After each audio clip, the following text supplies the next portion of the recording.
প্রিয় ছাত্রছাত্রী, আজকে আমি তোমাদেরকে এই ভিডিওর মাধ্যমে মাধ্যমিক 2025 সালের পরীক্ষার জন্য এবিটিএড হিসেবে যে সমস্ত প্রশ্নগুলো দেওয়া হয়েছে পেজ নম্বর 728, সেখানে ইতিহাসের যে প্রশ্নগুলো আছে বিভাগ ক এবং খয়ের মধ্যে এমসিকিউ এবং এসওটিএস প্রশ্ন আছে। 1 নম্বর প্রশ্নের যে প্রশ্নগুলো আছে সেগুলো আমরা আলোচনা করবো আজকে এই ভিডিওর মাধ্যমে। ভিডিওটা শুরু থেকে শেষ অবধি অবশ্যই তোমরা দেখবে এবং চ্যানেল নতুন হয়ে থাকলে অবশ্যই তোমরা চ্যানেলটাকে সাবস্ক্রাইব করে রাখবে পরবর্তী পেজগুলোর প্রশ্ন উত্তর পাওয়ার জন্য। এবং এর আগে যে পেজগুলো ছিল সেগুলোর প্রশ্ন উত্তর আমরা আলোচনা করে দিয়েছি, তোমরা প্লে লিস্ট থেকে পেয়ে যাবে সেই প্রশ্ন উত্তরগুলো, অবশ্যই তোমরা সেখান থেকে দেখে নিও। আজকে আমরা আলোচনা করবো 728 নম্বর পেজ ইতিহাসের। তো প্রথম দেখো বিভাগ কয়ের মধ্যে যে প্রশ্নগুলো আছে একের থেকে সঠিক উত্তরটি বেছে নিয়ে লেখো। 1.1 বলা হচ্ছে জীবনের ঝরাপাতা প্রথম প্রকাশিত হয় প্রবাসী পত্রিকায়, অপশান ক। এরপরে 1.2 বলা হয়েছে দেখো সোমপ্রকাশ পত্রিকাটি প্রথম প্রকাশ পায়, সেটা হবে কত 1858 খ্রিস্টাব্দে, অপশান ঘ। এরপরে আছে হুতম প্যাঁচা যার ছদ্মনাম ছিল, সেটা হবে কি কালী প্রসন্ন সিংহ, অপশান খ।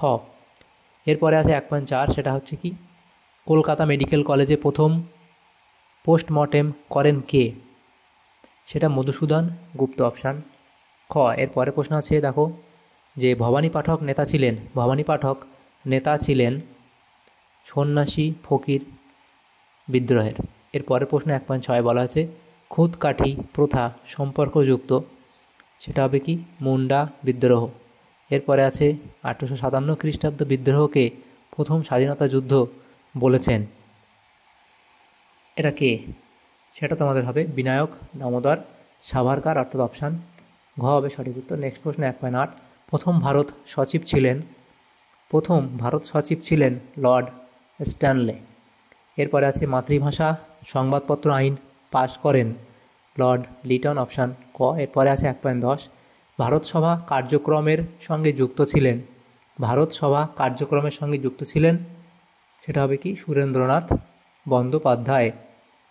এরপরে আছে 1.11 বেঙ্গল গ্যাজেট ছিল একটি সাপ্তাহিক পত্রিকা। এরপরে 1.12 বিশ্বভারতী প্রতিষ্ঠিত হয় 1921 খ্রিস্টাব্দে, অপশান ঘ। এরপরে আছে একা আন্দোলনে নেতৃত্ব দেন মাদারি পাশি, অপশান খ হবে সঠিক উত্তর।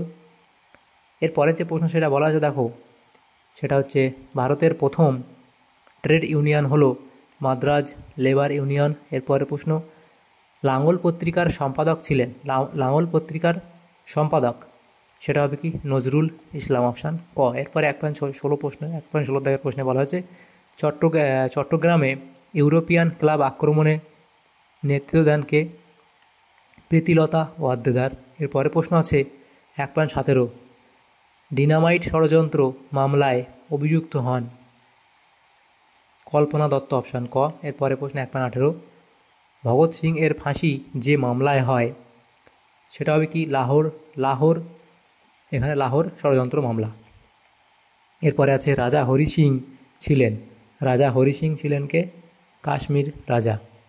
এর পরের প্রশ্ন দেখা যাচ্ছে দেখো যে 1.20 ভারতের প্রথম ভাষাভিত্তিক রাজ্য ছিল অন্ধ্রপ্রদেশ, অপশান খ। তাহলে দেখো এখানে এই প্রশ্নগুলো আমরা আলোচনা করে নিলাম, 20 টাইমস ওটাই প্রশ্ন ছিল। এরপরে যে প্রশ্নগুলো আছে দেখো সেগুলো আমরা দেখে নেব।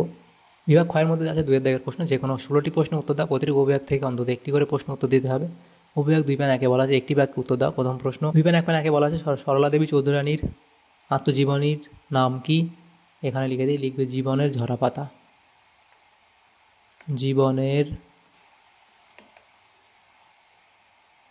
ঝরাপাতা। নেক্সট প্রশ্ন কলকাতা মেডিকেল কলেজ কোন বছর প্রতিষ্ঠিত হয়, কলকাতা মেডিকেল কলেজ প্রতিষ্ঠিত হয় কত 1835 খ্রিস্টাব্দে। নেক্সট প্রশ্ন কোল বিদ্রোহে 2জন নেতার নাম লেখো, বুদ্ধ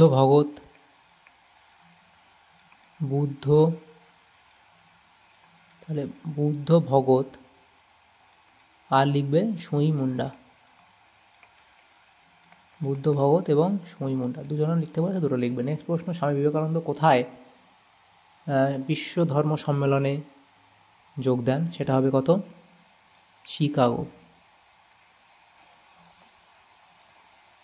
শিকাগোতে। এরপরে প্রশ্ন দেখা হচ্ছে উপবিভাগ 2.2 ঠিক ভুল নির্ণয় করো। প্রথম প্রশ্ন কলকাতা বিশ্ববিদ্যালয়ের প্রথম উপাচার্য ছিলেন স্যার আশুতোষ মুখোপাধ্যায়, এটা তোমাদের ভুল বলা হয়েছে। নেক্সট প্রশ্ন সিধু ও কানুর উপাস্য দেবতা ছিল সিং বোঙা, এটা এখানে ভুল বলা হয়েছে। নেক্সট প্রশ্ন 1858 খ্রিস্টাব্দ 1 নভেম্বর মহারানীর ঘোষণাপত্র জারি করা হয়। এটা ঠিক বলা আছে। নেক্সট প্রশ্ন, বেঙ্গল ন্যাশনাল কলেজের প্রথম অধ্যক্ষ ছিলেন রবীন্দ্রনাথ ঠাকুর। এটা এখানে ভুল বলা হয়েছে, তাহলে এখানে ঠিক ভুলগুলো আলোচনা করে নিলাম। এরপরে যে প্রশ্নগুলো আছে দেখো 730 পেজ নম্বরে ও-বিভাগ 2.3 কয়স্তম্ভের সঙ্গে এদিকে কয়স্তম্ভ মেলাতে বলা আছে। প্রথম প্রশ্ন, সাধারণ ব্রাহ্ম সমাজ। সাধারণ ব্রাহ্ম সমাজ এটা হবে কি? শিবনাথ শাস্ত্রী, বি.আর. আম্বেদকর সেটা হবে দলিত আন্দোলন, এবং রশিদ আলী সেটা হলো আজাদ হিন্দ ফৌজ, রাধাকান্ত দেব সেটা হলো ল্যান্ড হোল্ডার্স সোসাইটি। এভাবে তোমরা মিলিয়ে নেবে কয়স্তম্ভ। এরপরে যে প্রশ্ন দেখো 2.4 দাগের উপবিভাগ ছিল, সেটা আমরা ম্যাপ পয়েন্টিং করবো না, এরপরে চলে আসবে আমরা উপবিভাগ 2.5। সেখানে বলা আছে নিজের বিবৃতিগুলি সঠিক ব্যাখ্যাটি নির্বাচন করো। 4টে প্রশ্ন আছে 1 নম্বর করে। প্রথম বিবৃতি বলা আছে 2.5.1 রবীন্দ্রনাথ ঠাকুর গোরা উপন্যাসে লিখেছিলেন। এখানে ব্যাখ্যা 2টা সঠিক হবে, ঔপনিবেশিক জাতীয়তাবাদকে সমালোচনা করার জন্য। নেক্সট প্রশ্ন 2.5.2 বিবৃতি 1905 খ্রিস্টাব্দ জাতীয় শিক্ষা পরিষদ গঠিত হয়। এখানে তোমাদের ব্যাখ্যা 3টা সঠিক হবে, যে জাতীয় শিক্ষা প্রদানের জন্য। 2.5.3 বলা আছে বিবৃতি ব্রিটিশ সরকার 1929 খ্রিস্টাব্দে মিরাট ষড়যন্ত্র মামলা দায়ের করেছিলেন। এখানে কেন হবে? এটা ব্যাখ্যা 3 সঠিক হবে, শ্রমিক আন্দোলন দমনের জন্য। 2.5.4 বিবৃতি কী বলা আছে? ব্রিটিশ সরকার 1905 খ্রিস্টাব্দ কার্লাইল সার্কুলার জারি করে। এখানে ব্যাখ্যা 1 সঠিক হবে, ভারতে ছাত্র আন্দোলন বন্ধ করতে। তাহলে আমাদের এখানে যে প্রশ্নগুলো ছিল দেখো, যে ও-বিভাগ 2.5 সেগুলো আমরা আলোচনা করলাম। এরপরে দেখো আমাদের এই প্রশ্নগুলি ছিল ও-বিভাগ 5 অবধি এমসিকিউ এবং এসওটিএসের প্রশ্ন, সেগুলো আমরা আলোচনা করলাম আজকে এই ভিডিওর মাধ্যমে। 708 নম্বর পেজে ইতিহাসের। তোমাদের যদি তখন উপকার এসে থাকে ভিডিওটা অবশ্যই লাইক করবে, আর পরবর্তী পেজগুলো প্রশ্ন উত্তর পাওয়ার জন্য অবশ্যই তোমরা আমাদের চ্যানেলটাকে সাবস্ক্রাইব করে রাখবে। Thank you, thanks for watching.